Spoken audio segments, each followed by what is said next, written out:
Hey friends, welcome back to my channel comic source. और आज का ये बैटल होने जा रहा है एमसीयू की एगाथा हार्कनेस और master of the mystic arts यानी डॉक्टर स्ट्रेंज के बीच। और इसमें हम ये देखेंगे कि इन दोनों में से एक्चुअली ज्यादा पावरफुल कौन है। लेकिन इस वीडियो में हम एगाथा को उस टाइम से लेंगे जब उसके पास अपने सारे पावर्स मौजूद थे, और डॉक्टर स्ट्रेंज को हम सीधे लेंगे एमसीयू की मेन कंटिन्यूटी से। Now without wasting any time, let's begin.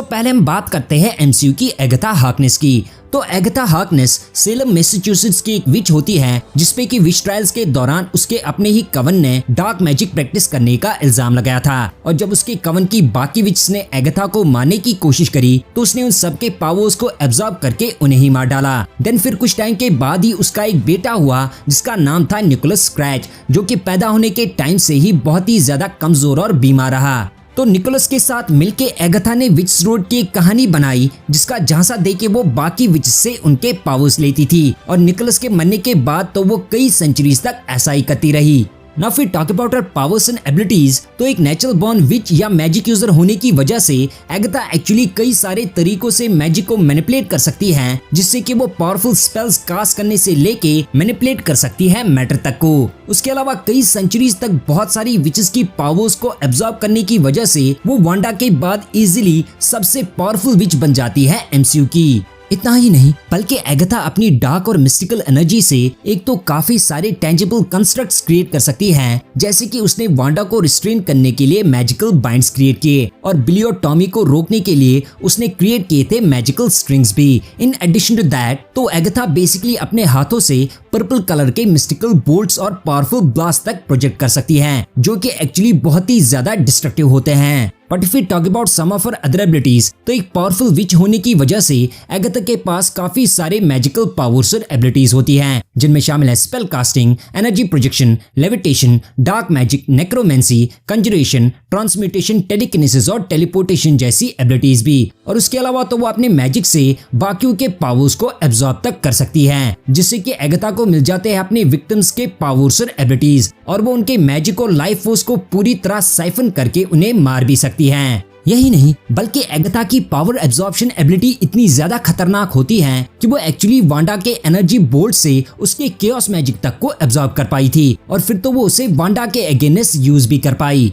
अब हम बात करते हैं एमसीयू के master of the mystic arts यानी डॉक्टर स्ट्रेंज की। तो डॉक्टर स्ट्रेंज करंटली एमसीयू के सबसे पावरफुल सॉर्सरर्स में से एक है। उसके पास बहुत सारी मैजिकल एबिलिटीज भी होती हैं, जिनमें शामिल है energy projection, astral projection, conjuration, transmutation, teleportation, telekinesis और फायर मैनिपुलेशन जैसी एबिलिटीज भी। उसके अलावा वो एल्ड्रिज मैजिक का यूज करके बहुत सारे टेंजिबल कंस्ट्रक्ट्स भी क्रिएट कर सकता है, जिनमें एनर्जी विप्स, एनर्जी शील्ड्स और एनर्जी स्वॉर्ड्स जैसे वेपन्स भी आते हैं। इतना ही नहीं बल्कि इन सब एबिलिटीज के अलावा स्ट्रेंज के पास एक्चुअली मास्टरी होती है बहुत सारे मैजिकल स्पेल्स की, जिनमें शामिल है इमेज ऑफ आइकॉन, जिनसे कि स्ट्रेंज अपने बहुत सारे डुप्लीकेट्स क्रिएट कर सकता है, जो कि इंटरेक्ट कर सकते हैं रियलिटी के साथ भी। क्रिम्सन बैंड्स ऑफ स्ट्रैक, जो कि एक बाइंडिंग स्पेल होता है और जिससे कि डॉक्टर स्ट्रेंज ने थैनोस को सबड्यू कर दिया था। बोल्ट्स ऑफ बोल्टॉक, जिससे कि स्ट्रेंज क्रिएट कर सकता है एनर्जी के बहुत ही पावरफुल रेड ब्लास्ट भी। शील्ड्स ऑफ सेराफिम, जो कि स्ट्रेंज यूज करता है एनर्जी के शील्ड्स क्रिएट करने के लिए।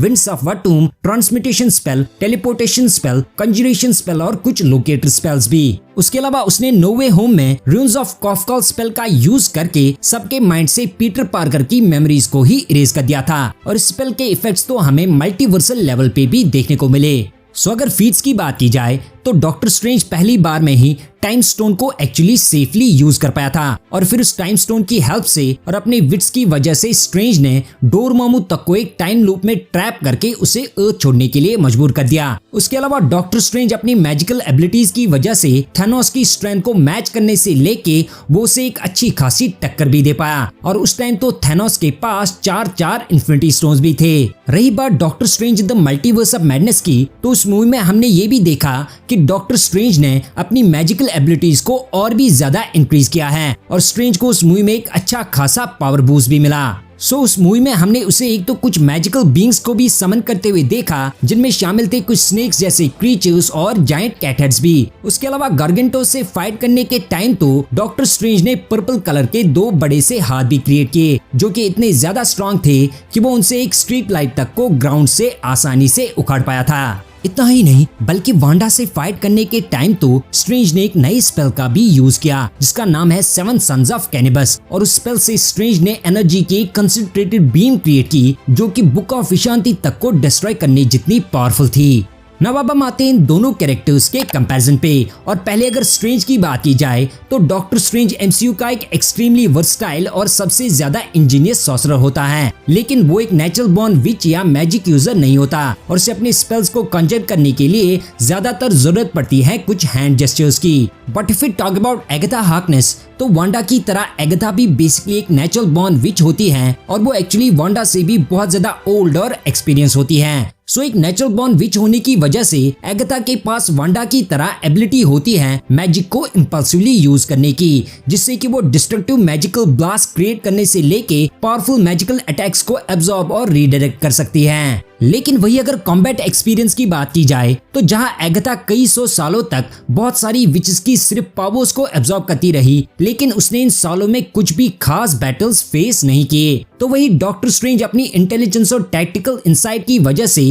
एक बढ़िया स्ट्रेटजिस्ट बन जाता है और वो अपनी इन्हीं एबिलिटीज की वजह से काइसिलेस और डोरमामू जैसे थ्रेट्स को रोक भी पाया था और वो मैड टाइटन थैनोस तक को एक अच्छी खासी टक्कर दे पाया। इन एडिशन टू दैट तो डॉक्टर स्ट्रेंज एक काफी स्किल्ड और अकम्प्लिश सॉर्सरर होता है और वो किसी सही रीजन के लिए गलत रास्ता अपनाने को भी तैयार रहता है, जैसे कि उसने वांडा को रोकने के लिए डार्क होल्ड का इस्तेमाल किया था। सो बेसिकली डॉक्टर स्ट्रेंज के पास कॉम्बैट एक्सपीरियंस होता है एगाथा से भी कई गुना ज्यादा। Now if we talk about raw power and magic potency, तो जहां डॉक्टर स्ट्रेंज थैनोस के साथ फाइट करने के टाइम अपने मैजिक से पावर स्टोन के अटैक्स को विथस्टैंड कर पाया था और उसके अलावा वो अपने एक ही स्पेल से थैनोस के हाथ को भी ओवरपावर कर पाया, जो कि इतना ज्यादा स्ट्रांग होता है कि थैनोस अपने एक ही हाथ से बहुत ही इजीली क्रश कर पाया था टेस्ट्रैक तक को। तो वही एगाथा सेंचुरीज तक बहुत सारी विचेस का मैजिक एब्जॉर्ब करती रही और इस मैजिक से वो इनिशियली वांडा तक को ओवरपावर कर पाई, और ये पॉइंट एगाथा के मैजिक को थोड़ा सा ज्यादा स्ट्रांग बना देता है डॉक्टर स्ट्रेंज के मैजिक से।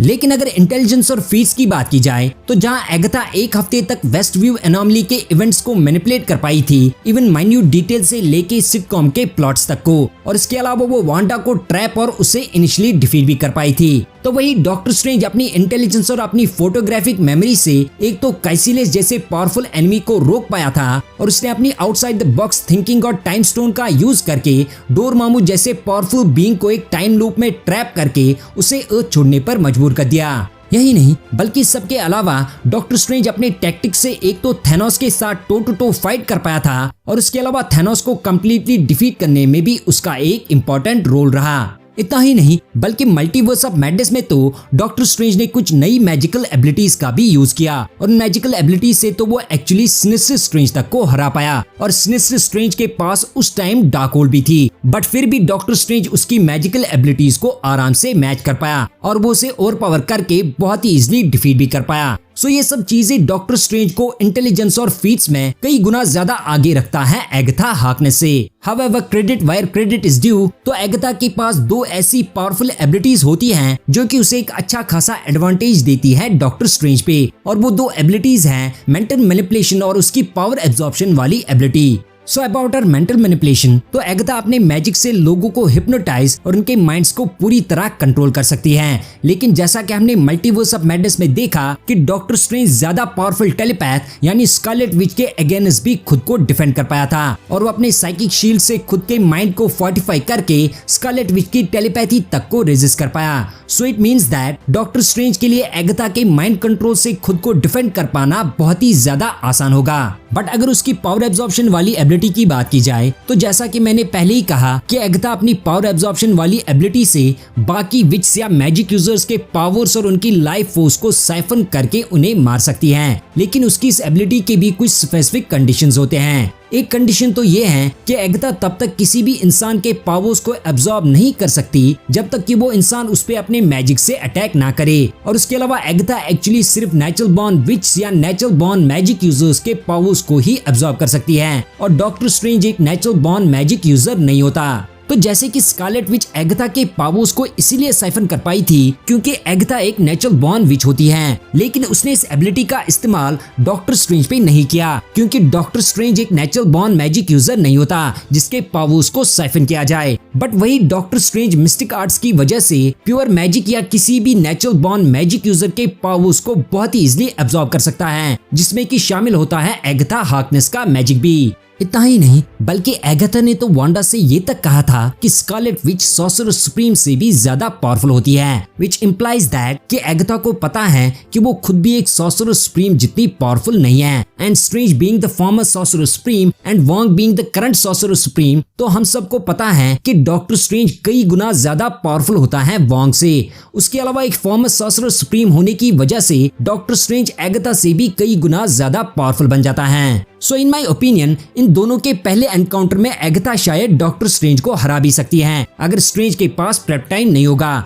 लेकिन प्रेप टाइम के साथ डॉक्टर स्ट्रेंज एक्चुअली एगाथा को डिफीट कर देगा। तो इस बैटल का भी अल्टीमेट विनर एगाथा नहीं बल्कि स्ट्रेंज ही होगा। But that's just my personal opinion. आपको क्या लगता है कि इस बैटल का विनर कौन होगा? आप अपना ओपिनियन कमेंट सेक्शन में भी मेंशन कर सकते हैं। लेकिन आज के लिए बस इतना ही, और अगर आपको मेरा ये वीडियो अच्छा लगा तो इस वीडियो को लाइक करो, शेयर करो, और अगर आप ऐसे और वीडियोस देखना चाहो तो मेरी चैनल को सब्सक्राइब कर लो और बेल आइकन भी दबा दो ताकि आपको मेरे आने वाली वीडियोस की नोटिफिकेशंस मिलती रहे। तब तक के लिए टेक केयर।